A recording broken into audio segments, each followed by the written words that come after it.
Now uncertain of its exact location because of the morning's chaos and his unfamiliarity with Paisley Park, this being his first visit, Andrew set out in the general direction of where he thought the office room sat. Detective Murphy attempted some small talk and guessed Andrew worked in the music business. Surprised to learn Andrew actually flew into Minnesota because of his father, who operated a rehabilitation facility in California called Recovery Without Walls. Detective Murphy mentally filed the statement away and continued walking with Andrew.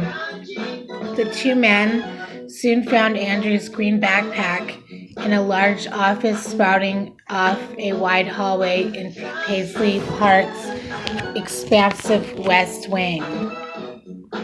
Marone Becure's black purse also rested exactly where she previously described. Detective Murphy learned Kirk and Marone escorted Andrew to the office when the group arrived earlier that morning to find Prince, and Andrew waited in the office while Kirk searched for Prince and Andrew. He impatiently swiveled in a plush office chair until hearing a blood-curdling scream from the main lobby. No member of law enforcement reported taking photographs of any kind since arriving at Paisley Park. But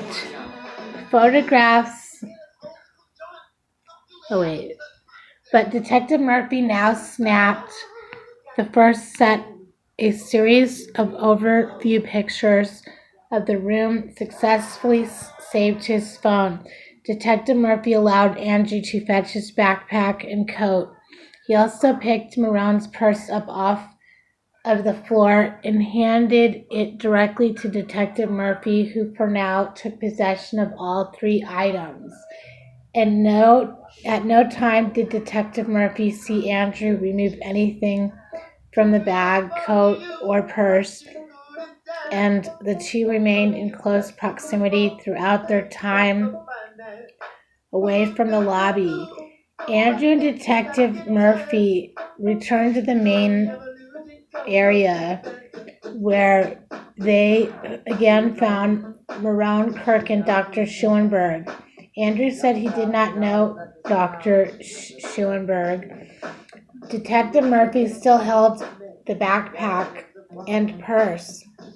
Each of the civilians, which now included a young white couple who arrived while Detective Murphy and Andrew retrieved the bags and coat, agreed to drive their own vehicles to nearby Chanhassen City Hall to give additional statements. Detective Murphy learned he would be among those escorting the caravan of witnesses. I told Andrew I would take his bag and place it in my squad car and bring it with me to Chanhassen City Hall. Detective Murphy later reported, I explained the same to Marone. They both said they understood, and I maintained control of both bags. A quick search to one point at an airport security checkpoint revealed no items of note in Andrew's coat pockets, and Detective Murray allowed the man from Southern California to slip on his parka for protection against Minnesota's mid-April chill. The digital clock on Detective Murphy's dash read 10:45 a.m. as he shifted the transmission, pointed his headlights toward the main gate, and exited Paisley Park. The small caravan of luxury SUVs and unmarked cruisers arrived at Chanhassen City Hall less than 10 minutes later, and police assigned each witness an investigator and room. Detective Nelson agreed to interview Dr. Schuenberg, who claimed to have examined Prince the previous day while Detectives Murphy and Nucci paired themselves with Andrew. The two groups each found a small office off a nondescript hallway that would suit their purposes just fine. Marone and the young married couple, the wife noticeably pregnant, waited in a small reception area near the building's front desk. Detective Murray closed the door and placed the green backpack on a small table between himself and Andrew. Each man took a chair while Detective Nucci perched himself off to one side, and all three settled in for what would turn out to be a critical interview, one which helped form a key in the construction of law enforcement's early investigative strategy. Having conducted hundreds of interviews during the course of his career, Detective Murphy recalled his first few plays after some introduction statements and small talk. Detective Murphy cut straight to the point and wanted to know about the rehabilitation center operated by Andrew's father, Howard. It specializes in pain management, addictions to medications, and mood disorders, Andrew said matter-of-factly, adding the center routinely handles high-profile cases involving celebrities. Numerous politicians and athletes populated the facility's top-secret list of success stories. Andrew said a woman by the name of Fedra contacted his father's staff yesterday afternoon and requested an immediate on-site consultation.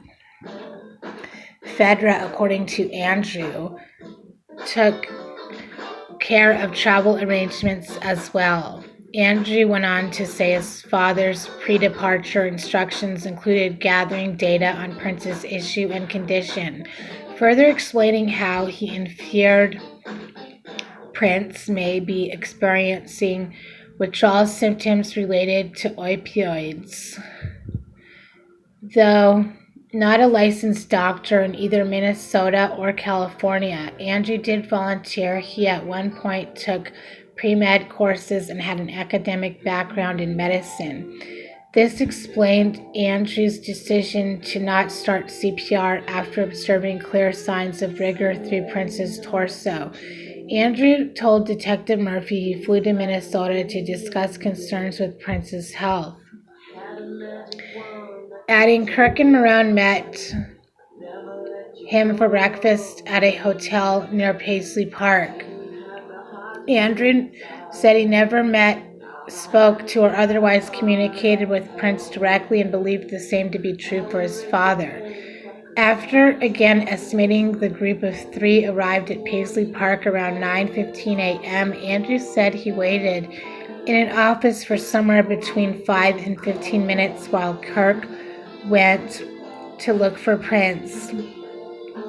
When Kirk came back to the office, Andrew remembered he seemed nervous, like he had interrupted Prince. Both Kirk and Marone then exited the room, leaving Andrew alone in the office. He remembered sitting in a black chair behind a glass-topped desk. Andrew believed Kirk found Prince first. Detective Murphy later wrote, Andrew said he heard a scream less than a minute after Kirk and Marone left, and Andrew sprinted from the office to the elevator landing. Prince looked like he had just laid down in the elevator. Andrew told Detective Murphy, adding the recognition of identity was instant. I did not notice any trauma to the body. He was warm to the touch, but I knew he was dead. Detective Murphy applied a bit more pressure and attempted to pin Andrew down on a more detailed purpose for his visit. After all, nobody flies halfway across the country at the last minute in the middle of the night to evaluate possible withdrawal symptoms. Andrew had a battery of deflective lines prepared, but the truth nugget Detective Murphy had been panning for finally materialized. I think it has to do with prescription medications, Andrews said, adding he had received information from Kirk that Prince was struggling with opioid use. The number of witnesses believing Prince's battle with pain medication contributed to his death rose to 2. Talk then turned to Andrew's green backpack, and Detective Murphy's laid his suspicions flat on the table. If we looked in her bag, would there be anything of concern we might find? Detective Murphy asked. He already sensed the answer, but the involuntary reactions in Andrew's facial muscles confirmed his suspicions. Yes, he said, I have some pills. Andrew spent the next few minutes taking Detective Murphy on a virtual tour of the green backpack, detailing exactly what the lawman would find inside and where Angie believed each item located. First on the list, dosages of the drug buprenorphine, typically used to treat opioid withdrawal in a controlled substance in the United States. Illegal possession could result in jail time, and unregulated air travel would be seen by most prosecutors as an aggravating factor. When he described as a little Ativan, another controlled substance commonly used to treat or prevent seizures, also rested just inside one of the backpack's zippered compartments. Detective Nucci's phone rang and she excused herself from the interview, insisting he would only administer the narcotics after first consulting a physician. Andrew said he obtained the drugs from his personal medicine cabinet in California. He denied taking the pills from his father's facility, although Andrew did confide his dad would be the physician he consulted. I regret bringing them on the plane, Andrew told Detective Murphy. Police would be keeping the bag until further notice, and it officially became evidence at 11:29 a.m. Detectives eventually drafted warrants to have it properly searched, photographed, and inventoried. Asked several times in several different ways whether he administered any medication of any kind to Prince, Andrew insisted he had not. Withstanding a withering lecture from Detective Murphy with sharp threats of prosecution and jail time. Clicking stop on his recorder, Detective Murphy ended the interview. The time counter on the device's face indicated the conversation lasted almost exactly 20 minutes. As Detectives Murphy and Nucci interviewed Angie Kornfeld, just a few doors away, Detective Nelson sat down across from Dr. Michael Schuenberg and turned on his worn but reliable audio recorder. Time on deck, as indicated by a circular office clock hanging on an otherwise naked wall, read 10:57 a.m. Verbalizing he understood his forthcoming remarks would be voluntary and that he was under neither threat nor arrest, Dr. Schuenberg began speaking. Asked by Kirk to treat Prince at his local clinic, Dr. Schuenberg told Detective Nelson he only saw Prince in person twice, most recently during a 90-minute exam. The previous evening, Kirk, it turned out, had been in and out of Dr. Schuenberg's care for the last 16 years, provided Prince with a positive recommendation. I don't make it my life's mission to be a doctor to the stars, Dr. Schuenberg told Detective Nelson with an awkward chuckle. Detective Nelson's stone-faced reaction sent the unmistakable message he had neither the time nor tolerance for puns. Multiple phone and text conversations took place between Dr. Schuenberg and Prince's camp over the last 15 days, and Detective Nelson wanted to know every possible detail about each. He suggested they begin with the first time Prince asked Dr. Schuenberg to become involved with Prince's medical care. Detective Nelson learned Kirk first contacted Dr. Schoenberg in the early fall of 2015 to inquire about conducting a routine physical and general exam. No such visit took place, however, and Dr. Schoenberg said he did not hear anything further about Prince until a surprise and unprompted message from Kirk earlier this month. The first exam Dr. Schoenberg conducted on Prince occurred approximately 2 weeks before his death. A text sent by Kirk just before sunrise on April 7, 2016, requested Dr. Schoenberg's help and specifically involved the administration of intravenous fluids. Good morning, Doctor. Kirk's text read, just wondered if there is any way we could get fluids for Prince this morning. Please let me know.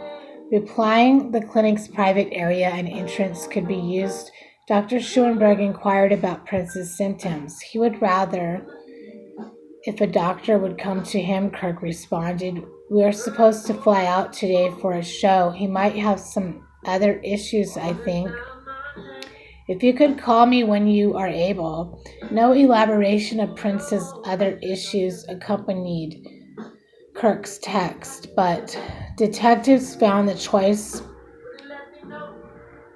of words noteworthy. Arriving about an hour after receiving Kirk's April 7th text, Dr. Schoenberg examined Prince inside Paisley Park and took a set of basic vitals. Although they were not officially charted, Prince, according to Dr. Schoenberg, complained of numbness in his right leg and both hands and told the physician bad soup caused a bout of vomiting. The previous night, Prince had assured Dr. Schoenberg he was not taking any prescription medications, but he soon mentioned ingesting an unknown pill to help with the recurring vomiting. I didn't walk around to see if there's any vomit around or stuff like that, Dr. Schoenberg said, saying he was unable to administer intravenous fluids at home. Kirk and Dr. Schoenberg made arrangements for Prince and Kirk to meet Dr. Schoenberg at his nearby clinic. It wouldn't be open to the public for several hours, but a private back entrance would be unlocked. Both Kirk and Marone accompanied Prince to the clinic on April 7th, and Prince received a liter of saline solution to help alleviate his dehydration. First telling Dr. Nelson he did not write any prescriptions on April 7th, Dr. Schoenberg soon revised his statement. After being pressed and flustered by the detective's pointed questions, both Zofran to help with nausea and a high concentration of vitamin D were prescribed for Prince's intake over the coming days.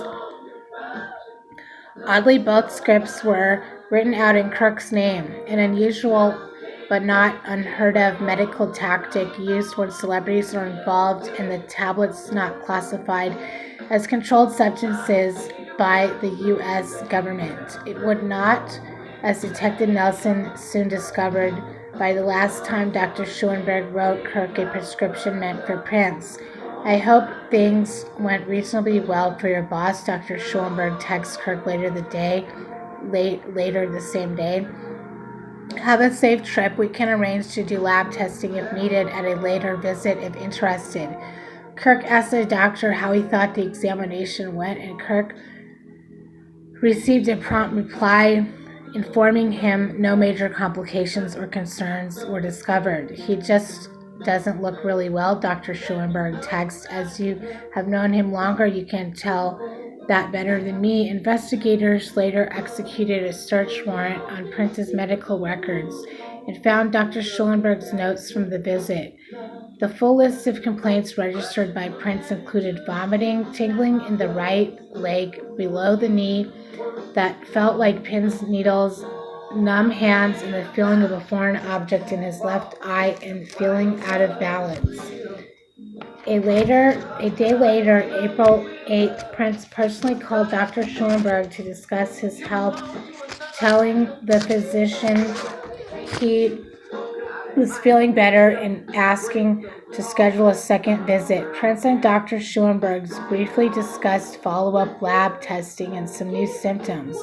He informed me he had canceled the shows he was supposed to go to that night, and Dr. Schulenberg said Prince explained to Dr. Schulenberg how a chiropractor worked on him the previous evening and how it wasn't his usual specialist, and he woke that morning with sharp pains in his hip.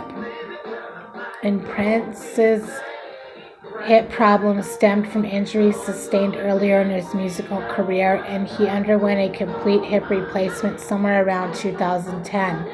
Notes, however, were not entered into Prince's electronic chart, although Dr. Schulenberg recalled Prince's symptoms as being down the left leg that may indicate an aggravated nerve root. I offered to see him again and did do some blood work if he felt that was necessary. Dr. Schulenberg told Detective Nelson, "We just kind of left it at that." Kirk again contacted Dr. Schulenberg 5 days later on April 14th, 1 week before Prince's death. The bulky hip flared up again overnight, and Prince woke up complaining about discomfort. Kirk explained to Dr. Schulenberg how Prince's schedule called him to perform a series of shows over the coming days, and Kirk overtly requested something to help with the pain.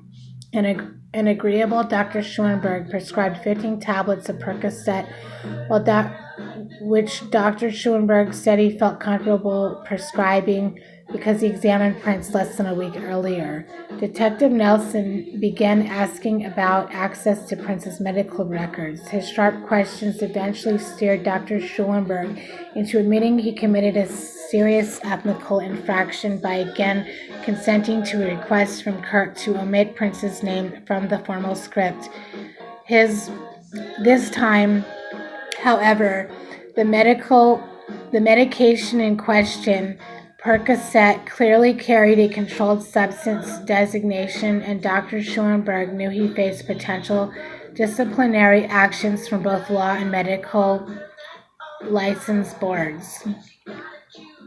According to Dr. Schulenberg's statement to Detective Nelson, a passionate request made on behalf of Prince urged Dr. Schulenberg to use Kirk's name for the purposes of filling prescriptions, particularly controlled substances. The press would find out. Kirk warned Dr. Schulenberg, and Prince's image could be irreparably tarnished. The only thing I regret, and I'll be perfectly honest, is that Kirk said it would be better if I provided the Percocet prescription under his name, Dr. Schulenberg told Detective Nelson. I don't do things like that. Actually, it's probably the first time I've ever done anything like that. Entering the Percocet script into Minnesota's electronic medical record system under Kirk's name, Dr. Schulenberg went on to say he listed the patient's symptoms as back pain. On April 15th, Prince's jet made the emergency landing in Illinois, and Dr. Schulenberg said he read about the incident online. Oddly, Dr. Schulenberg said he did not communicate with Kirk or Prince about the event, and nobody from Prince's camp contacted the doctor until late yesterday, April 20th. A series of afternoon text messages from Kirk again asked for the doctor's assistance. Prince, the text detailed, felt ill and he would be dead in just over 12 hours. Plans were made to bring Prince through the same back entrance of Dr. Schulenberg's clinic at 7 p.m. The arrival time, however, soon moved up by 2 hours after Dr. Schulenberg said he learned several pieces of what he now recognizes as critical information. In the time I had learned from Kirk, who stated to me on the phone that Prince was using opioids, Dr. Schulenberg said, explaining why I agreed to expedite Prince's arrival. Detective Nelson's ear perked. Opioids? He asked. During the same call, Kirk told Dr. Schulenberg a group of close acquaintances recently met to discuss Prince's health, and Kirk recounted for the doctor an ex-wife's speculation that Prince's opioid abuse had been going on for many years, and Kirk insisted time and again he only recently became aware of the problem. I couldn't say with certainty exactly which opioids Prince currently possessed, nor how much or how often he ingested them. Security footage which would eventually be heavily circulated online, corroborated Dr. Schoenberg's recollection of Prince entering the clinic with Kirk just after 5 p.m. Prince told me he was taking Tylenol, Dr. Schoenberg said. I asked him if there were any ingredients in the Tylenol, and I believe he said no, or I don't know, and he said he last took it that morning. Nurses took vitals, and Prince, unlike his interaction with medical personnel in Illinois, personally approved blood work requested by Dr. Schoenberg. It explained a puncture mark soon found by the medical examiner. Results of Prince's blood work revealed mild anemia, but no additional red flags. The blood was not initially screened for toxicology, but clinic staff made a critical decision to retain the sample for later testing if needed. I was asking him about opioid withdrawal symptoms, Dr. Schulenberg told Detective Nelson, adding Prince's chief complaint centered around being antsy. A blood pressure cuff read 158/80. Prince's pulse throbbed at 93, and the display on a nurse's digital thermometer read 98.5 degrees. Prince weighed 109 pounds and stood 5'4". All fell within normal toleration, and Prince asked Dr. Schulenberg to inspect his adrenaline glands, which he suspected were contributing to his chronic fatigue. The doctor felt no abnormalities. A liter of saline dripped from an IV, explaining a second injection site found on Prince's body, and Dr. Schulenberg wrote a prescription for clonidine, which Kirk promptly left the clinic to fill at a nearby pharmacy. A pair of 0.1 milligram doses of clonidine, commonly used to treat opioid withdrawal, as well as 25 milligrams of antihistamine to help relax, were also given to Prince by Dr. Schulenberg at the clinic on April 20th. Both were administered orally via pill. Despite Prince's request to have them administered intravenously, I did not want to make the problem worse by giving some other controlled medication intravenously in the office, Dr. Schulenberg told Detective Nelson. He appeared uncomfortable and left with Kirk. Detective Nelson then learned about a prescription for 15 Valium tablets, which Dr. Schulenberg wrote Prince in an effort to help with his jitters. After researching opioid withdrawal symptoms on the computer, I issued a prescription for Valium, Dr. Schulenberg said.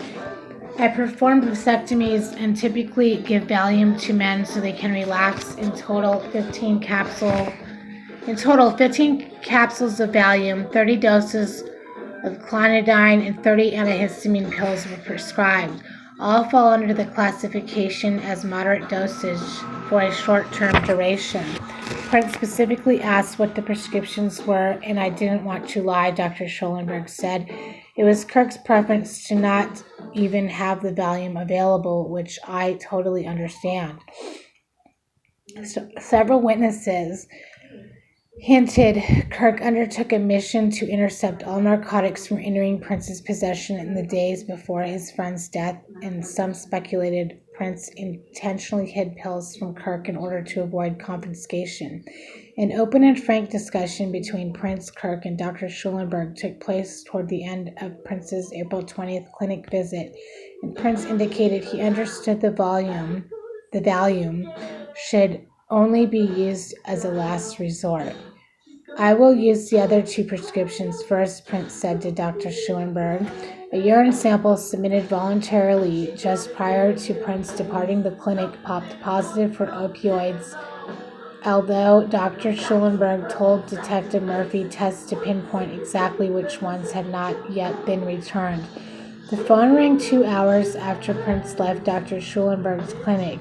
A woman identifying herself as Phaedra Ellis Lampkins called asking Dr. Schulenberg to assist with getting Prince treatment for opioid addiction. I believe Kirk reached out to Fedra to arrange a chemical dependency assessment and treatment, so she was calling me to discuss anti-withdrawal medications. Dr. Schulenberg told Detective Nelson, adding he exchanged another series of texts with Kirk after speaking with Fedra and was reassured speaking with her was acceptable. Kirk and Fedra had an 11-minute phone conversation and scheduled a conference call for later that night. Between Fedra and Dr. Schulenberg and a substance abuse specialist in California. Fedra and Dr. Schulenberg both agreed Dr. Schulenberg would be the doctor of record as admission procedures to Dr. Howard Cornfield's recovery facility just outside of Sacramento started. The trio spoke as planned during a call that began just before 11 p.m., and Dr. Schulenberg's recapped Prince's examination earlier that evening to include the tests performed, prescriptions written, and general observations. The course of treatment to date sounded solid to Dr. Cornfield, who advised Fedra and Dr. Schulenberg that he immediately planned for his son Andrew to meet Prince in Minnesota. First thing the following morning, exchanging pleasantries and promises to chat again. The next morning, Dr. Schulenberg hung up his phone and went to bed, and he would not see the set of texts sent over the next few hours from Paisley Park until the following morning. Waking up to see a short string of messages from Kirk sent during the night, asking for Prince's charts to be forwarded to Dr. Howard Cornfield from California. A return text sent by Dr. Schulenberg asked Kirk if he would like the requested documents faxed. "We don't have a fax," Kirk replied. "Can you email?" suggesting it would be better for privacy. Dr. Schulenberg volunteered to deliver the charts and results in person. "That'd be great," Kirk responded. "Let me know when you are coming so I can meet you." It was just before 8:30 a.m., and Dr. Schulenberg said he first completed some paperwork at his clinic before driving to Paisley Park and discovering the scene. "I had no idea anything bad happened," Dr. Schulenberg said. "Kirk didn't return my last text, but I had no idea." Dr. Schulenberg hired an attorney shortly after completing that sentence, and he did not provide another formal statement to detectives investigating Prince's death. Prosecutors declined to file criminal charges of any kind against Dr. Schulenberg, who insisted he never prescribed Prince, Kirk, or anyone else opioids. Detectives could find no evidence to the contrary during the course of what remains to this day an open, although cold, investigation. A $30,000 fine levied by the DEA for writing the Percocet prescription meant for Prince to Kirk was paid by Dr. Schulenberg in April of 2018. He continues to practice medicine in the western Minneapolis suburbs. Attorneys representing Prince's estate and heirs sued Dr. Schulenberg civilly for wrongful death, citing in court documents the doctor's failure to treat Prince approximately and recognize the grave state of his patient's medical condition on April 20th. The case remains active litigation in front of a Carver County judge. Back at Paisley Park, a search of the main building's interior uncovered no additional individuals or potential threats. Asked by Detective Meyer to again interview Kirk to be sure and record the conversation, Detective Wagner found a quiet room on the first floor and closed the door. The interview took place approximately 2 hours after Kirk discovered Prince's body, and his forthcoming remarks to Detective Wagner would, on the advice of his soon-to-be-hired attorney, be Kirk's last of substance to law enforcement regarding the death of his close friend and boss. Kirk began by telling Detective Wagner he carries out a variety of security and estate managing duties for Prince, and described how the two first met back in 1984. Prince hired Kirk as a dancer for the filming of Purple Rain, and afterwards Kirk toured as a full-time drummer attached to Prince's band. Kirk drifted in and out of Prince's inner circle over the next 30 years. Witnesses interviewed during the inquest into Prince's death unanimously agreed Kirk was perhaps closest to and trusted most by Prince, particularly over the last several years. Kirk said Prince offered him an opportunity to manage Prince's property and personal affairs back in 2009. Kirk described how Prince owned multiple homes, including 3 in Chanhassen and a variety of other miscellaneous properties sprinkled across the Twin Cities areas, including an expansive storage building in St. Paul. He even owned a vacant church on Minneapolis' north side. All fell under the broad umbrella on Minneapolis' north side. All fell under the Kirk's management responsibilities, not to mention assisting with the day-to-day operations and logistics involved with Prince's busy music and social calendar. Kirk's phone rang. Kirk said the caller, a woman by the name of Fedra, whom Kirk described as Prince's manager, planned to fly to Minnesota immediately. Fedra, according to Kirk, resigned her position as Prince's manager about a year ago, but had not yet officially been replaced. Fedra continued carrying out most of her managerial duties from Los Angeles while Prince searched for an acceptable replacement. Detective Wagner transcribed Fedra's phone number and full legal name from Kirk's digital address book. Fedra's first call to Kirk during his interview with Detective Wagner went to voicemail. Asked about the population of Prince's inner circle and specifically the number of people with access to Paisley Park, it didn't take long for Kirk to spit a short list of names: himself, Marone, Fedra, and Prince's chef, Ray. Kirk asked musician Larry Graham, Prince's sister Tyka, and the Weltons to his list of individuals who visited Prince on occasion at home. Nobody else, according to Kirk, visited Paisley Park on any sort of regular basis. He would know. Kirk initially omitted Judith Hill from the list of those spending recent time in Paisley Park. The cordial conversation next turned to the emergency landing in Illinois the week before, and Kirk expanded on the information he provided to Deputy Horvath earlier that morning. Kirk relayed how singer Judith Hill, also on the flight, awoke a sleeping Kirk to alert him something was wrong with Prince, telling Detective Wagner he tried to wake him up, but that Prince blacked out and wouldn't wake up, and Kirk ordered pilots to land the plane. I think they gave him something to bring him out of this unconsciousness, and I think he might have been on some kind of pain pill because they had to take him out of it, Kirk said of care provided by paramedics responding to the airport. They were asking him questions, and he admitted that he had took something, but it was only 1 or 2 pills. Kirk said he looked for the pills once at the hospital and eventually found them in Prince's black travel bag.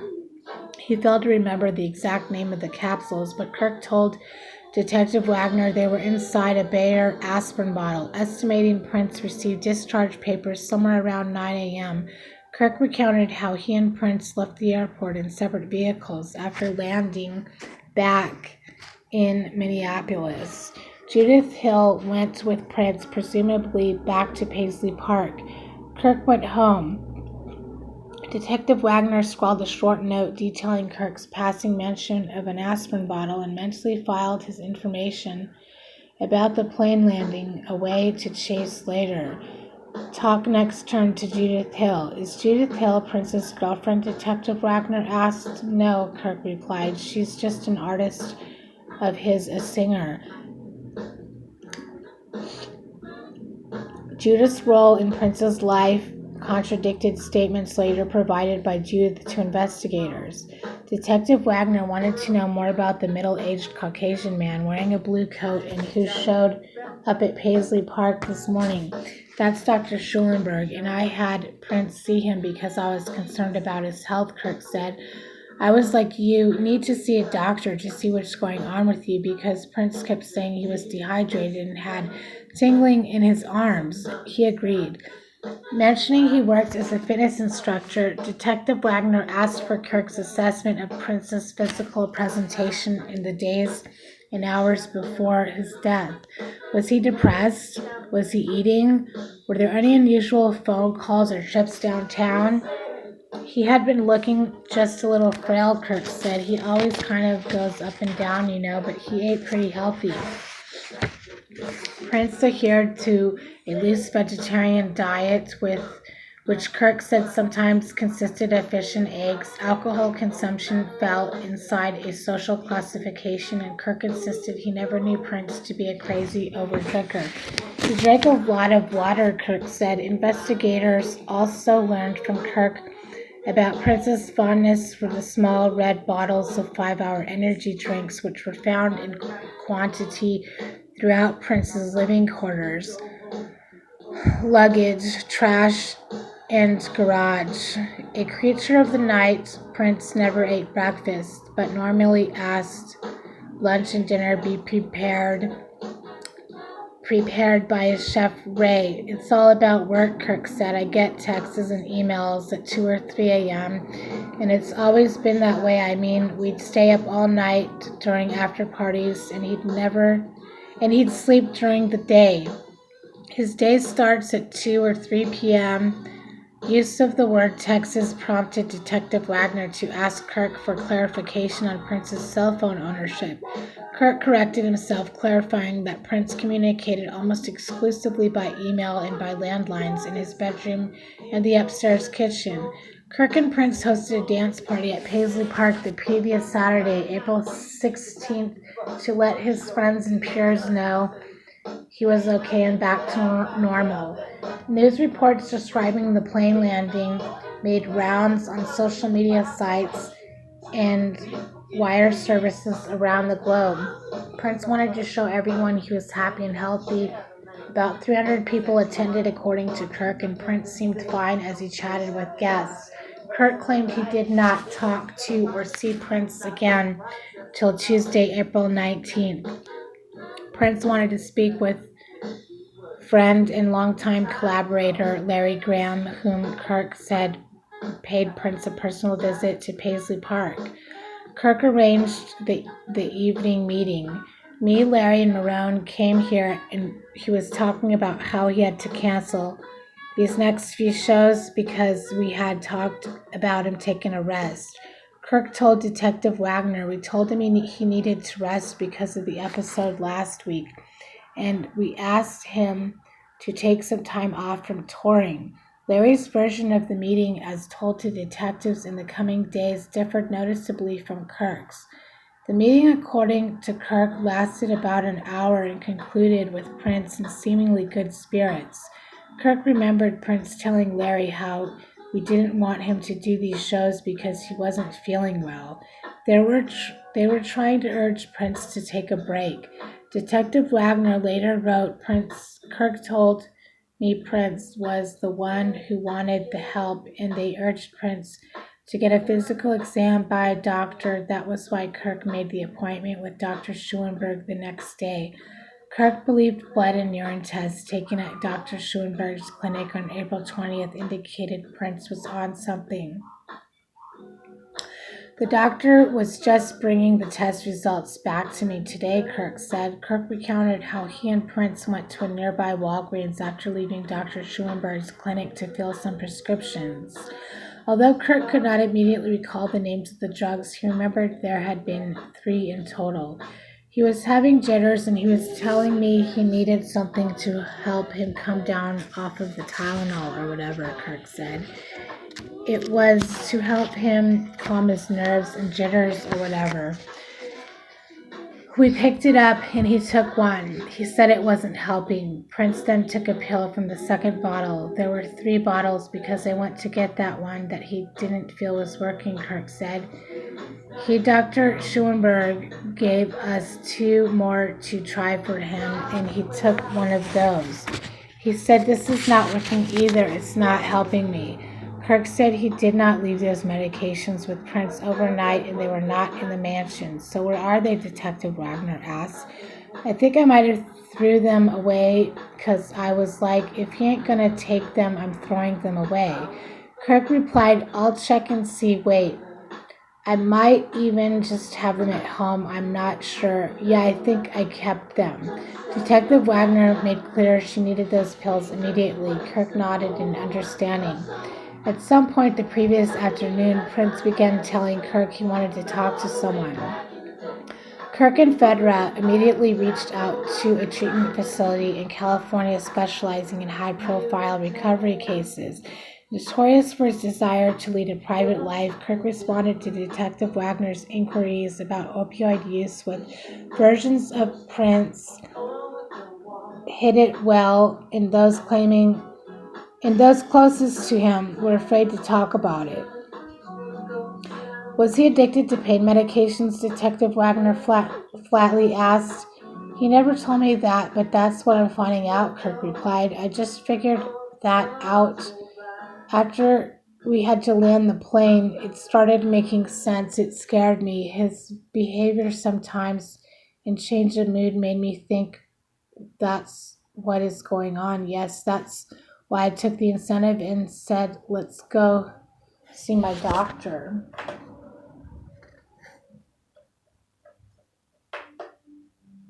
Kirk went on to specifically tell Detective Wagner he requested her fill a prescription for Prince.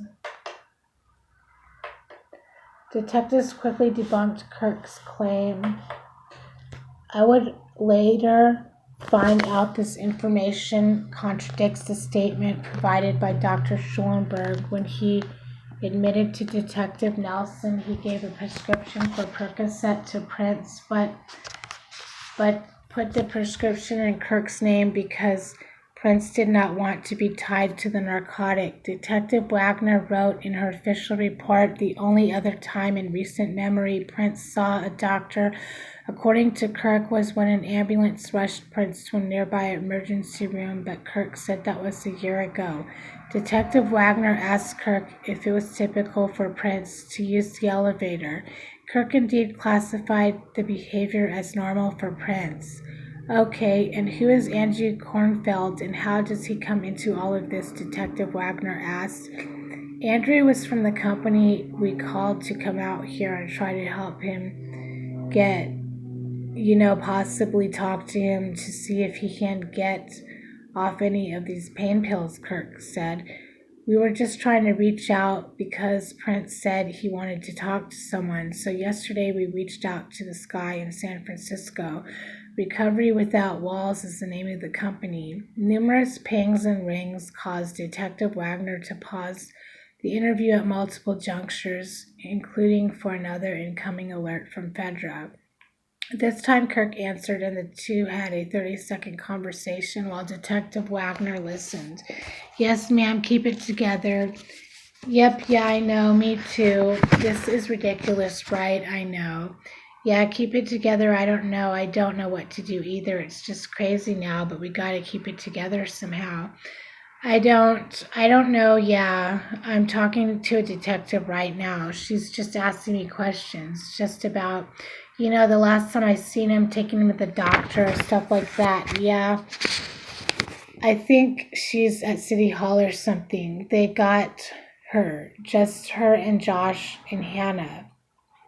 They just wanted to get people out of the building. Okay, bye. Kirk lowered his phone and apologized to Detective Wagner for the interruption. The questions continued. So after Walgreens, where did you guys go? Detective Wagner asked, growing a bit frustrated with Kirk's phone. Brung him here and dropped him off, Kirk said, estimating it was between 7:45 and 8 p.m. when he and Prince arrived back at Paisley Park. Kirk remembered Chef Ray waiting at the mouth of the main driveway and Prince motioning with the wave for Ray to follow. He and Kirk through the gate, and Kirk's account matched times provided by Chef Ray in the coming days. Okay, he just wanted to be alone and went upstairs, and that was the last of it, Detective Wagner asked. Do you remember what he was wearing? Kirk described Prince wearing the same black pants, black shirt he died into Dr. Schulenberg's clinic the previous evening, as well as the black jacket, vest, and gloves are now lying on the floor. Upstairs, Kirk's phone continued to ring. Everybody and their mama is just blowing me up, Kirk said. I think they all know. I don't know how. Who would say something? Well, we are doing everything we can to keep this as private as possible, Detective Wagner assured. Unfortunately, it can be only one person I don't know. Kirk mentioned no communication of any kind with Prince after the two returned from Dr. Schulenberg's clinic. Just before 8 p.m., Marone told detectives she and Kirk both left Paisley Park around 10:30 p.m., and Kirk, it appeared, was the last person to see Prince alive and certainly the last to spend measurable time with Prince. Detective Wagner wanted to know how long Kirk suspected Prince's dependency on prescription medication to be an issue. Kirk replied he now suspected much longer than he or anyone previously thought. I guess everyone was scared to say something.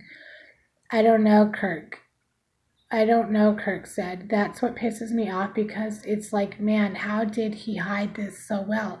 He's very private. Always has been.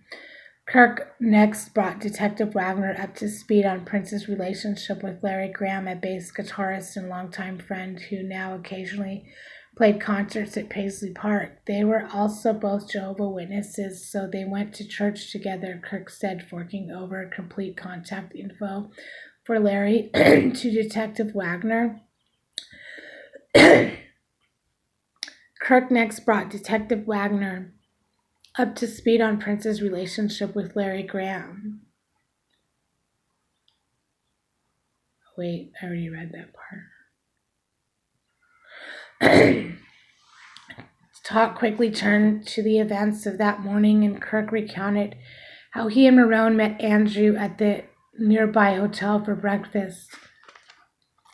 Prince's two senior staffers briefed Andrew on Prince's status and finished their meal around 9 a.m. The three arrived at Paisley Park at approximately 9:15 a.m. The plan for Thursday morning called for Marone, Kirk, and Andrew to meet Prince at Paisley Park and discuss the intake process for Recovery Without Walls. He wanted someone to come into the studio. Kirk explained he didn't want to go outside the studio just for privacy reasons.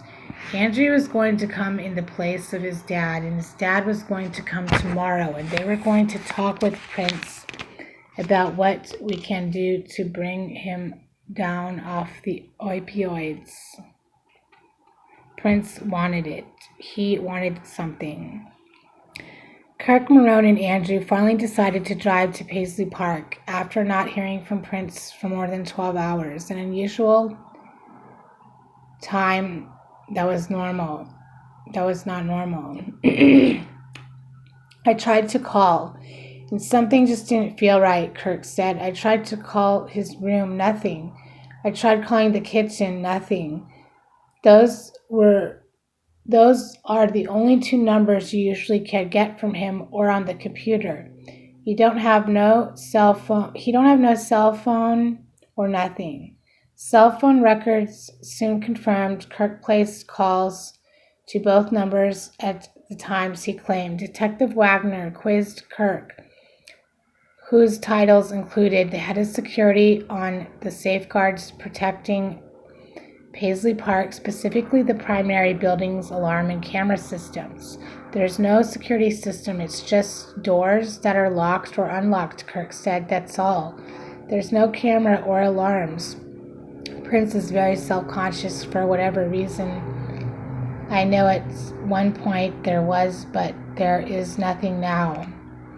The main gate operated much like a garage door opener, and no digital logs of any sort cataloged entrances and exits. Kirk said only he and Marone had the ability to open the gate. With that, Kirk concluded his statement by saying he had nothing further to add. Kirk stood up, left the room, and police released him from questioning with no quarantine or restriction. Kirk, despite repeated requests over the next 2 years, did not give another substantial statement to law enforcement. However, detectives assigned to Prince's case included an interview Kirk granted to CBS in the official case file. Reported Jamie Yuccas asked Kirk when Prince began his battle with pain. He danced a lot, Kirk said. Your joints hurt. He was a non-stopper. He did what he did until the last possible moment. What caught the attention of detectives, however, was a cryptic statement suggesting Kirk withheld important information from law enforcement. Kirk has a vault, he said, referring to himself in the third person and pointing to his temple with an extended index finger. It's never going to be unlocked. I respect him and respect his privacy. Detectives accessed all of Kirk's email and phone records during the 4 weeks leading up to Prince's death, even graphing cell tower pings to map his travels. No evidence strong enough to put in front of a jury ever surfaced that Kirk Johnson criminally contributed to Prince's death, and he was never charged with any crime. Detective Meyer paced slowly back and forth near Prince's body as he spoke, for the first of what would be 3 times via phone with Detective Murphy, who ran through highlights of the interview he just conducted with Angie Cornfield at Chanhassen City Hall. Detective Meyer learned the man from California who called 911 for help came to Minnesota with the express mission for enrolling Prince in a rehabilitation program for opioid dependency. Additionally, he flew halfway across the country with a small shopping list of controlled substances in his carry-on luggage. The information was all Detective Meyer needed to authorize preparation of a search warrant for Prince's home. Scope of the search encompassed any and all materials connected to pain medication and/or pharmaceutical prescriptions. Detectives Myers and Murphy disconnected after deciding Detective Nucci would draft the warrant, while Detectives Murphy and Nelson completed witness interviews at Chanhassen City Hall. The detectives agreed Detective Meyer would be notified as soon as a judge signed the warrant, which represented the first of more than a dozen assorted search warrants obtained by law enforcement over the next 18 months. Marone Becure exited the unmarked sedan's passenger seat and walked through the main door of Chanhassen City Hall, held open for her by one of the cops she recognized from back at Paisley Park. Marone made her way through the main lobby, chose a chair inside a conference room, and sat down. Police interviewed the 2 doctors first, and Marone waited her turn alongside Josh and Hannah Welton. Hannah's baby bump brushed against the table's edge. The trio consoled each other and tried to keep Hannah as calm as possible. Although agreeing to give a second statement, Marone already knew she had little to say. She saw Detective Murphy and led the guy from California down a hallway and closed the door. The other detective, Marone thought his last name was Nelson, paired off with the doctor whom she believed examined Prince at the clinic yesterday. Marone's cell phone records indicate she received incoming calls from multiple people while waiting in the conference room with Josh and Hannah. Fedra called nearly half a dozen times, and Warner Brothers rang another 10. Marone's father, or at least a phone with an account linked to him, as well as a man named Charles Walters, and musician Rick Barron also tried to speak with Marone in the first few hours after Prince's body was discovered. Marone answered none of the calls. The only outpouring calls Marone made between 10:22 a.m. and noon were to what detectives classified as a possible roommate and more. Interestingly, Kirk Johnson placed at 11:32 a.m. from inside City Hall.